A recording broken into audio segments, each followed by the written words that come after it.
안녕하십니까. 이 시간은 용도구역입니다. 자, 시가와 조정구역은 시도지사죠. 그때 유보기한이 몇 년에서 몇 년? 5년에서 20년. 유보기한이 끝난 날이 무슨 날? 다음 날 효력을 잃는다. 자, 무엇으로 결정했어요? 유보기한도 도시군 관리기로 결정합니다. 실효 무슨 날? 다음 날. 시가와 조정구역은 우리가 저주받은 땅 그래요. 신시가지 만든 것을 금지하는 땅이에요. 그래서 개발 행위가 금지돼요. 다만 예외적으로 공익시설이다, 공용시설이다, 공공시설이다 이런 거 만들면 허가받아 설치할 수 있어요. 근데 이거 뭐죠? 복합, 유통, 게임, 제공업, 시설. 이거 일명 PC방 하는 거잖아요. 자, PC방은 허가 안 내줍니다. 꼭 필요한 것만 허가 내줍니다. 이렇게. 자, 그 다음에 개발 제한구역 나왔습니다. 그린벨트. 그린벨트는 보안상 이유로 지정합니다.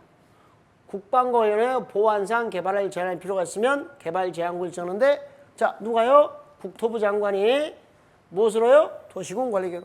보안상 개발 제한구역 누가요? 국장이 도시군 관리로 지정합니다.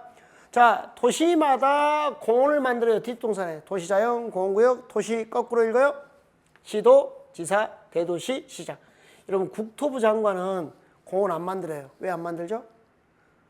바빠 죽겠는데 언제 도시마다 공원을 만들어. 자, 써놔. 바빠. 맨날 답이 얘예요. 자, 그 다음에 도시군 관리를 결정하고요. 도시, 자연, 공원 구역의 행위자는 관리계획이 아니죠. 어떻게 되죠? 도시, 공원 및 녹지 등에 관한 법률, 도공법. 이게 행위 제한하는 법입니다. 행위 제한하는 법. 수산자원보호구역은 해양수산부 장관이죠. 관리계획 결정하고 수산자원관리법을 따릅니다. 자, 개정사항이죠. 공간 재구조학의 결정권자가 국토부 장관, 시도지사죠. 대도시장이 있다 없다? 없다. 자, 도시혁신구역을 지정합니다. 여기에 옛날 입주규제 최소구역이 도시혁신구역으로 바뀌었습니다. 자, 이렇게 도심, 부도심, 생활권 중심지역의 도시혁신구역을 정할 수 있습니다. 기본계획에서 방향 제시해주면 이렇게 도시혁신구역으로 지정할 수 있다. 그 다음에 입체복합구역은요, 도시군 관리계 결정권자가 지정합니다.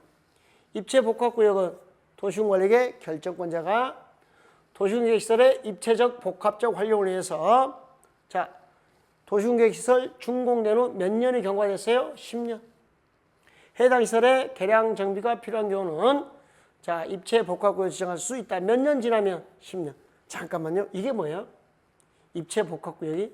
도시군계획시설 입체복합구역이란 게 도로에 관한 완전히 신개념이에요. 2층 도로를 만들겠대요. 2층 도로. 도로가 어떻게 돼요? 입체적이게 되는 거예요. 아니면 지하에 터널로 도로를 만들겠대요. 수중에 도로를 만들겠대요. 이게 입체복합구역이에요. 그러니까 신개념의 기반설 입체복합구역 이렇게 하시면 돼요. 그러니까 이건 기반설 이야기니까 도시군 관리계 결정권자가 결정하네요. 그럼 누구죠? 국토부 장관, 시도지사, 대도시, 시장 이렇게 되는 겁니다. 여기가 차이점 구별하세요. 입체복합구역의 건축 제한에 따라 정하는 건폐율과 용적률은 대통령령으로 정하고 있는 해당 용도지역별 최대 한도의 몇 프로? 200% 이하로 한다. 무슨 말이죠 이게? 최대 한도 200%면 건폐율의 2배까지, 용적률의 2배까지 한다는 거예요. 그러니까 40%짜리면 2배니까 80% 이하까지 이런 말이 되는 겁니다. 200%가 아니고, 여러분 건폐율은 200%가 있어요 없어요? 없어요. 그거 도둑놈이에요. 만땅 채우면 100%예요. 그럼 100%는 도둑인 거예요. 여기는 건폐율의 200%는 비율 2배라 이런 말입니다. 예, 이렇게 건폐율 용률 2배까지 완화합니다. 자, 8번은 체대건축 연면적 계산 문제 나오는 건데 여러분 정말 싫어하는 거죠. 근데 계산 공식 하나만 암기하면 그냥 대입 끝입니다. 자, 먼저 원칙이 이거죠. 체대건축 연면적 계산 문제 나오면, 자, 무조건 각각 곱해서 더해주면 됩니다. 그때, 자, 이렇게 900제곱미터의 토지가 있는데요. 300제곱미터는 300은 준주거, 600은 중공업지역입니다. 이때 건축 제한, 건물의 종류 제한은 이 둘 중에서 작은 게 330 이하죠? 그러면 면적 전체 넓은 지역 적용합니다. 누가 넓어요? 중공업지역. 그리고 900에 대해서 중공업지역에 관한 규정을 적용하고, 여기 건폐율과 용적률은요, 가중평균값을 적용합니다. 면적 대비 가중평균입니다. 그러니까 이 가중평균이라는 것은 면적만큼 고려, 면적만큼 고려해요. 그래서 이렇게 되는 거예요. 무조건 건물의 크기는 각각이 되는 겁니다. 하나의 건축물이 고도지구에 걸치면 건물, 대지 전부 다 고도지구. 하나의 건물이 방화지구에 걸쳤어요. 잠깐만요. 불에 타는 것은 대지예요, 건물이에요? 건물. 그래서 건물만 방화지구. 대지는 불에 안 타. 경계가 방화벽에 이렇게 건물이 있는데요. 여기가 방화벽으로 구획되어 있으면 자, 화염의 확산을 막아줍니다. 여기는 방화지구, 여기는 경관지구. 그러면 각을 적용합니다. 왜냐하면 화염의 확산을 막아주니까 경계가 방화벽으로 구획됐다. 각각이죠. 이 문제는 건축법에서 단골로 출제되는 영역입니다. 건축법에서. 같은 내용이니까 알아두시면 되겠습니다. 자, 5번 문제는 최대 건축 연면적 계산 문제인데요. 여러분, 최대 건축 연면적 계산 문제 나오면 이렇게 한 필지의 토지가 있어요. 박스 그렸죠. 그 다음에 반띵하세요. 하나의 토지의 용도 지역이 2개 이상 걸쳐 있어요. 그러니까 여기다 전체 면적을 써주고요. 여기다 용도 지역을 써주세요. 그 다음에 이놈의 면적 써주고요. 용적률 써주고요. 이렇게 각각 곱해서 더하면 최대 건축 연면적. 뭐 고민할 거 없어요. 자, 문제가 최대 건축 연면적을 하고 나면 제일 먼저 뭐 그래요? 박스 한 필지. 그 다음에 뭐요? 반띵. 그다음 여기다 전체 면적을 써주시고 용도 지역, 면적, 용적률 곱해서 더하면 최대 건축 연면적. 해볼게요. 제일 먼저 뭐 그래요? 박스. 이게 공식이에요. 그다음에 뭐요? 반띵. 자, 전체 면적 얼마의 토지죠? 1000제곱미터 토지가 700제곱미터는 2종 일반 주거지입니다. 2종 일반 주거지 용도 써주고 700 면적 써주고. 나머지는 몇 종? 1종. 그럼 나머지가 얼마예요? 얼마요? 300. 제일 많이 들어온 질문이 뭔지 아세요? 왜 300이에요? 아, 여기가 전체가 1000이니까 여기 700, 여기가 300이죠. 그 다음에 주어진 용적률이 다 주어집니다. 이렇게 2종이 200%, 자, 그 다음에 1종이 150%. 그러면 요 말의 의미 200%면 내 땅에 몇 배 건축? 2배. 여기다 2배 건축하고 150%면 1.5배 건축하고, 그럼 700에 2배니까 1400제곱미터, 300에 1.5배니까 450제곱미터. 그럼 여기 최대 건축 연면적은요? 2개 더 하니까요 1850제곱미터 이렇게 된 거예요. 1850. 박스 그리고 반띵하고 전체 면적, 용도 지역, 면적, 용적률 곱해서 더하면 정답. 그러니까 너무 부담스러워하지 마시라고. 이렇게 끝날 수 있는 내용이니까.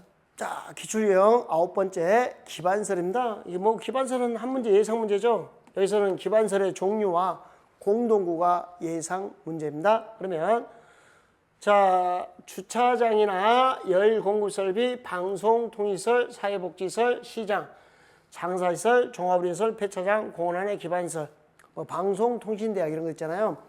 도시군 관리계획으로 결정하지 않고 설치할 수 있다. 이렇게 했어요.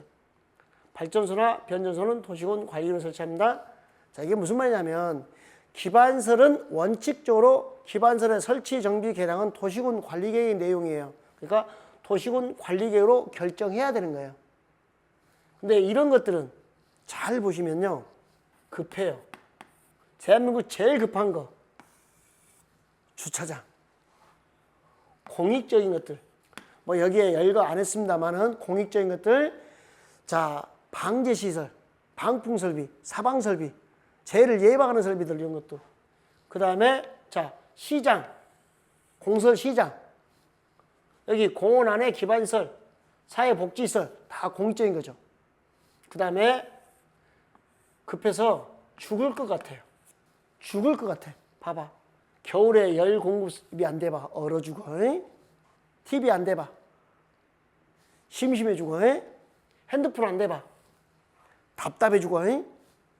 진짜 죽어. 에? 종합병원 가서 진짜 죽어. 차가 그래. 나도 죽을래. 폐차 그래. 어이없지만 이게 한 100여 개 돼요. 근데 그중에서 급한 것만, 죽을 것 같은 것만, 공익적인 것만, 이런 것들은 급하니까 관리 계획에 의하지 않고도 설치할 수 있다. 봐주시면 좋겠고요. 자, 공동구가 설치되면 지하 매설물 어둠의 자식이잖아요. 공동구의 수용할사는 모두 수용하여야 한다. 이렇게 써요. 위반되면 처벌 규정이요. 2년의 징역, 2천만 원 이하의 징역에 처합니다. 그러니까 공동구 수용 의무 위반되면 22대 맞으면 돼요. 자, 출제 포인트죠. 하수도, 가스. 여러분 거기 9시 뉴스에 많이 나왔죠. 지하에 들어가서 작업하시다 질식사 하셨다고. 그 기자들이 공법 공부했다면 그 지하가 아니야. 공동구 들어가서 작업하시다 질식사 하셨다고. 그래서 이것 때문에 하수도, 가스 때문에 질식사를 해요. 위험해요. 그래서 하수도관과 가스관은 공동구의 협의에 심의를 거쳐서 공동구에 수용할 수 있다라고 법이 개정된 거예요. 첫 번째는 이랬어요. 다 수용해야 된다. 그러다가 하수도, 가스는 수용할 수 있다. 그래서 이게 이제 시험 문제가 되는 거죠. 이런 공법체계 국가계획 하면 전부 누구예요? 국토부 장관이죠. 그런데 국가계획 다음에 뭐가 나와요? 광역시설, 고속도로, 철도. 그러면 도로공사, 철도공사, 법인이 설치가 관리할 수 있다. 자, 국가계획 하면 다 국장인데요. 여기 국가계획만 읽으면 안 돼. 성격 급한 사람 큰일 난다. 뭐가 나와야 돼? 광역시설 나오면 뭐로 가요? 법인. 이렇게. 자, 단계별 집행계획입니다. 단계가 순서예요.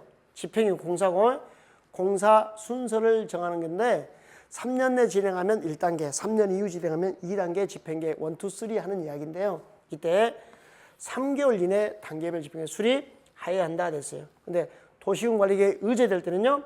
2년 내 수립할 수 있습니다. 의제될 때는 2년, 의제될 때는 2년 이렇게. 자, 여기 기출 숫자란에 여기 여기까지 한 문제죠. 기반설의 종류. 기반설의 종류. 교통시설, 교통, 도로, 철도, 항만, 공항, 주차장, 궤도, 차량 검사 및 면허시설. 여기 보세요. 교주, 교주 하나 읽으면 될 것 같아요. 주차장. 요걸 폐차장 끌고 가요. 폐차장은 환경기초시설. 그래서 교폐요, 교주예요. 교주. 예. 공간시설은요. 답답할 때 뻥 뚫려요. 자, 광장, 공원, 녹지, 유원지, 공공공지. 그래서 시험제가 이거예요. 이게 말장난 칠 게 딱 정해져 있어요. 공공공지 아니면 이렇게 엮어요. 공공문화체육시설. 여기는 키워드가 공지, 그래서 공간시설. 유통, 공급시설입니다. 유통, 수도, 전기, 가스, 열, 공급설비. 자, 읽어요. 유통, 통신, 공동구, 유통, 통신, 공동구. 공공문화체육시설은 암기할 거 없죠? 공공문화체육시설 학교 있고요. 요거 하나 보시면 되네. 청소년 수련시설. 방제시설은요. 하천, 유수지, 저수지, 방방방, 방방방 이렇게 방제시설. 원래 6번과 7번이요. 보건위생시설이라고 하나 있었어요. 저희들이 이때 강의할 때 여기다 한 세트였거든요. 보건위생시설. 그때 어떻게 공부했냐면 무섭고 지저분한 것들 그랬어요. 근데 지저분한 것만 다 떼서 환경 기초서야 되는 거예요. 봐요. 폐수, 빗물이네. 하수도, 폐기물 처리 및 재활용시설, 빗물 저장 및 이용시설, 수질 용방시설, 폐차장. 폐수, 빗물. 또 집에 가서 막 숲에 빗물 하지 말고. 폐수, 빗물, 지저분한 것들. 환경 기초서. 그럼 여기 이제 보건소 가면 무서워, 안 무서워? 왜 내 거 주사바는 왜 이렇게 커? 보건소 가지고요. 사망하여 종합병원 영안실에 누워 있어요. 좀 무서워 죽겠어요. 이렇게. 무서워. 이렇게. 그러니까 무서운 것은 보건소의, 지저분한 것은 환경 기초시설. 이렇게 선이 그어졌어요. 이렇게 해서 한 문제 논점입니다. 자, 공동구는 200만 초과해서 개발사업 시행 현장가 공동구 설치하여야 한다. 공동구 안전유지관리계획은 자 5년마다 하고요. 안전점검은요. 1년에 1회 이상. 1단계와 2단계 구별은요. 3년 이내 1단계, 3년 이후 2단계, 1, 2, 3. 3년 이내 1단계, 3년 이후 2단계, 1, 2, 3 이렇게 구별짓는 거 알아두시면 되겠습니다. 자, 10번째 도시공계획 시설인데 여기를 많이 어려워해요. 근데 있잖아요. 이 문제 답이 다 정해져 있다. 여기에요. 도시군 계획 시설 사업은 도로공사인데요. 광급공사예요. 국가가 하는 건데 민간인 내가 사업 시행자로 지정받아 사업할 수 있어요. 민간인 내가 지정받으려면 도로 부지의 3분의 2 이상을 소유하고 총수의 2분의 1 이상의 동의를 받아요. 이때 문제 이렇게 된 거죠. 한국토지주택공사가 동의받는다. X. 지방공사가 동의받는다. X. 한국토지주택공사, 지방공사, 지방공단 등 공적 주체는 동의 없이도 지정할 수 있다. 근데 세 번 다 동의받는다라고 틀린 문장으로 썼습니다. 여기가 시험제 답이니까 요거 기억하시고 너무 깊이 파지 마시고. 그 다음에 1번은 신상. 아주 좋아하는 거. 있잖아요. 광역도시가 관련되면 도지사가 시장군수의 의견 들어서 사업을 시행할 수 있고요. 국가계획과 관련되면 누구? 국장. 이건 옛날 거. 이건 헌거. 요즘에는 요걸 좋아해요. 신상. 광역도시계획과 관련됐다. 그럼 누가 사업해요? 도지사. 요거 알아두시고. 행정심판제기인데요. 행정청이 아닌 시행자가 요 지정받은 민간 시행자가 사업을 하면서 여러분 재산권에 침해를 줘요. 억울해요. 그럼 행정심판 제기할 수 있어요. 누구한테? 그 시행자를 지정한 자에게 행정심판을 제기합니다. 사업 시행자가 아니고. 국토교통부 장관이 지정한 시행자는 국토부 장관의 인가를 받으면 되고요. 도시군계획 시설사업에 필요한 국가나 지자체 소유 땅은 도시군 관리로 정해진 목적 외의 목적으로 매각 양도할 수 없습니다. 하면 효력은 무효, 취소가 아니고. 그러니까 자, 내 땅이 이렇게 있는데 이렇게 도로부지 결정됐어요. 이게 국가나 지자체 땅이에요. 도로부지가 결정됐답니다. 그럼 수용당하겠죠. 다른 개인에게 팔아요. 팔면 돼, 안 돼? 안 돼. 취소다, 무효다. 무효다. 처음부터 효력이 없어요. 요 내용만 정확하게 판단해 주시면 무조건 한 문제 찍어낼 수 있습니다. 신상, 광역도시계획 누구? 도지사. 화이팅!